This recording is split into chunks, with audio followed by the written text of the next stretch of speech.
do Senhor, todos os irmãos em Cristo Jesus. Esse vos fala, seu irmão Maurício, da cidade de Pouso Redondo, Santa Catarina, Brasil. Amados e diletos irmãos, nós vamos dar início ao comentário bíblico no livro de Éfeso, carta de Paulo a Éfeso. Vamos começar pelo texto, capítulo 1, o verso 1 ao 3. Vamos ver um texto. Capítulo 1, verso 3. Bendito Deus de Pai de nosso Senhor Jesus Cristo, o qual nos abençoou com todas as bênçãos nos lugares celestiais. Então, amados, hoje nós vamos começar o comentário bíblico no livro de Éfeso, carta de Paulo aos Efésios. Amados, nós vamos estudar a carta de Paulo aos Efésios, que se destaca pela universalidade de seu conteúdo, não só a igreja em Éfeso, mas em todas as igrejas sob a liderança pastoral de Paulo, bem como a toda a igreja de Deus em todo o mundo, em todos os tempos.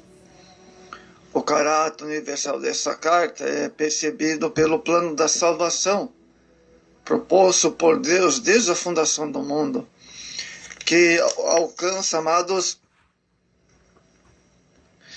glórias ao Senhor Jesus, alcança toda criatura humana, independente da raça, cor ou nação. Esse plano não discrimina nem judeu nem gentio, mas coloca todos debaixo da graça imensurável de Deus em Cristo. Vamos ver o fundamento histórico da carta.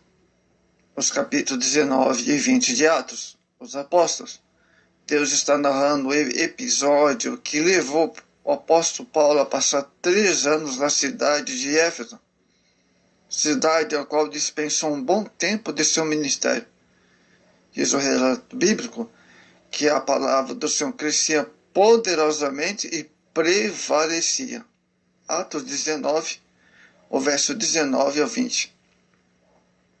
A operação divina, por meio de Paulo, amados, em Éfeso, alvoroçou os adeptos do culto da Diana, que tinha o seu templo na cidade.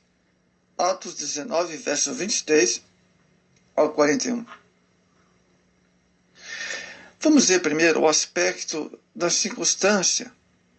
Quando Paulo escreveu esta carta aos Efésios, amados, estava preso em Roma, de onde enviou aquela igreja através de Tíquico, por quem também enviou as cartas a Filemão e a igreja de Colossos, provavelmente entre o ano 61 ao 63 depois de Cristo. É considerada uma das cartas da prisão, porque as escreveu enquanto estava preso em Roma, na primavera de 63 depois de Cristo. Provavelmente foi liberto. Aspectos geográficos também. Éfeso ficava situada na costa ocidental da antiga Ásia Menor, amados, hoje parte da Turquia, e que ficava distante de Atenas, na Grécia, apenas 240 quilômetros.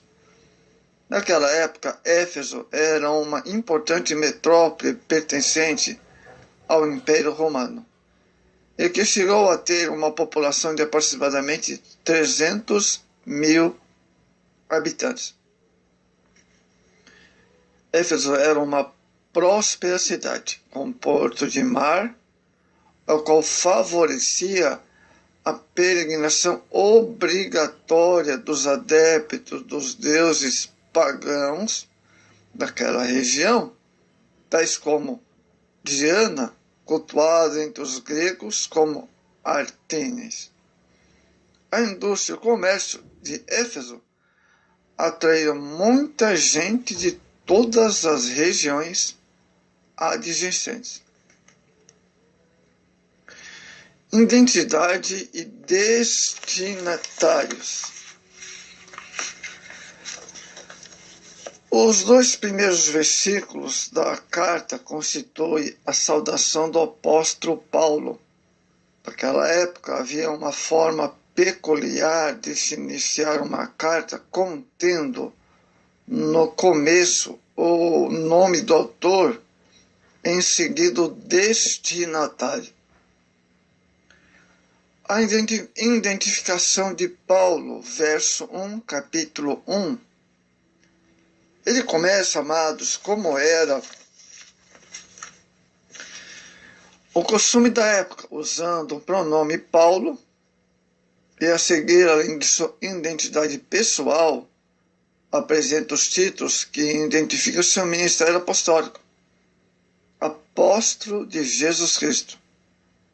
Apóstolo foi o termo que Jesus aplicou aos 12 obreiros, que ele chamou dentre os discípulos. Paulo não tinha falsa modéstia, nem tinha em seu coração qualquer atitude de vaidade e presunção, aplicando a si mesmo um título sem merecê-lo. Paulo esclarece que seu apostolado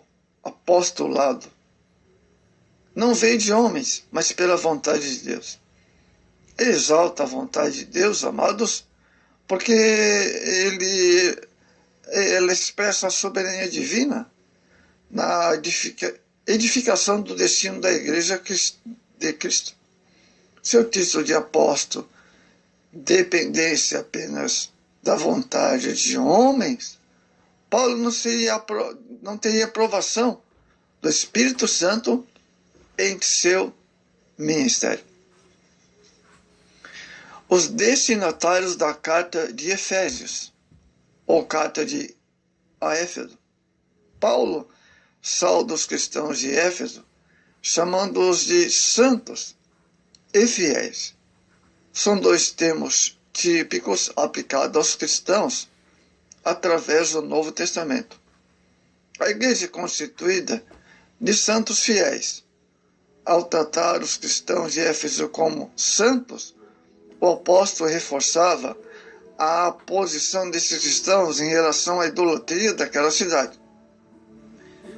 Eram santos porque eram separados da vida mundana de Éfeso.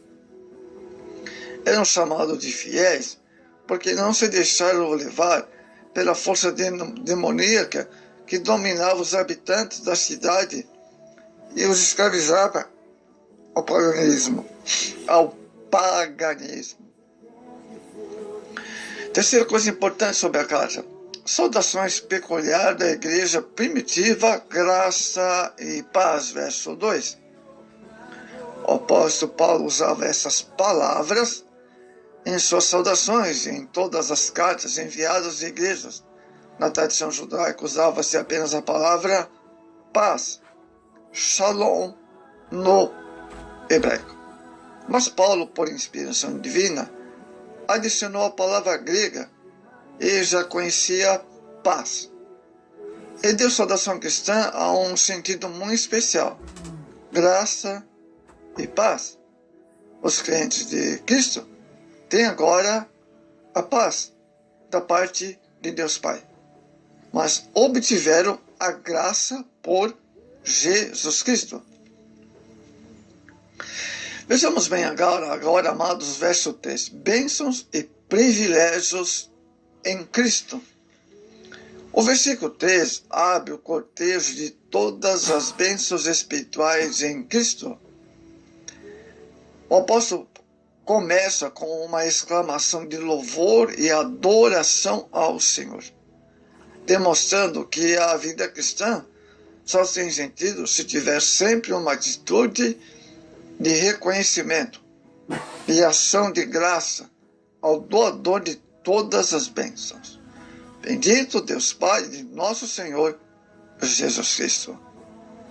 O verso 3, a fonte das bênçãos.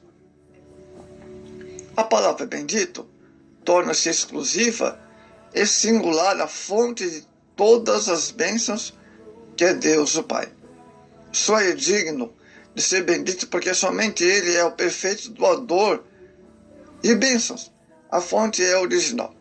Não é imaginária nem falsa, amados.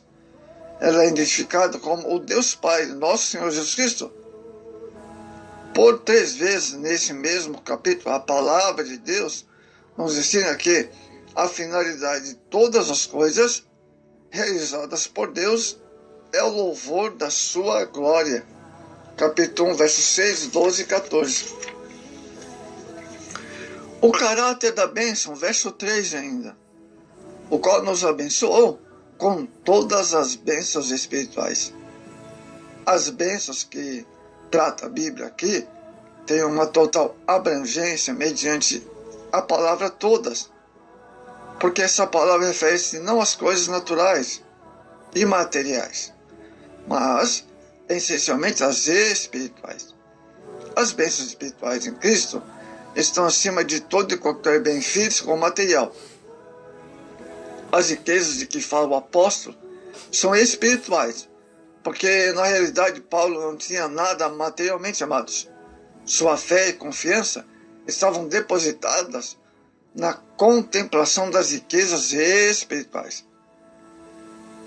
Lamentavelmente, esse texto tem sido interpretado erradamente, como se referisse a riquezas materiais, como sendo bênçãos espirituais.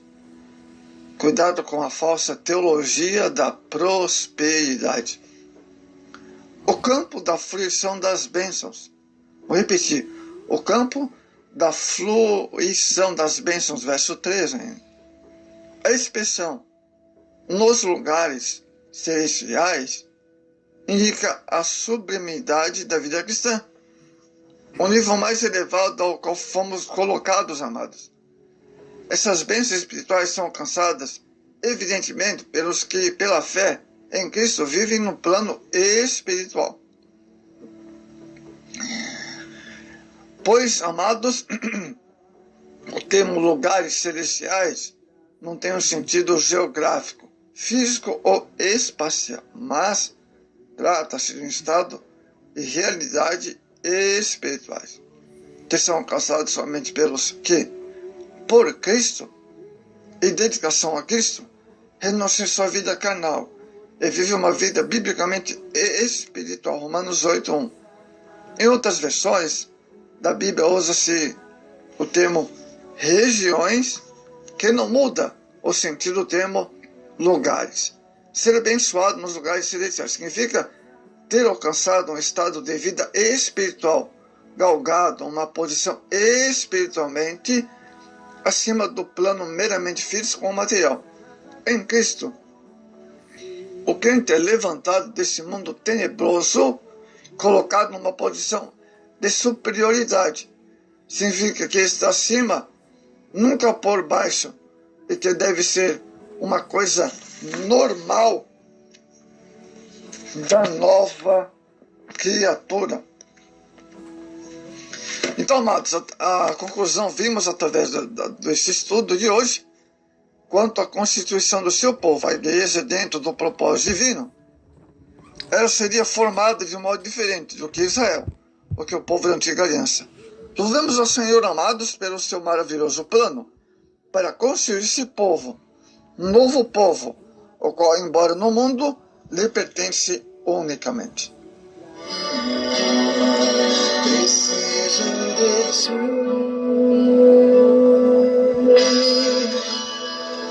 distante de ti, Senhor, não posso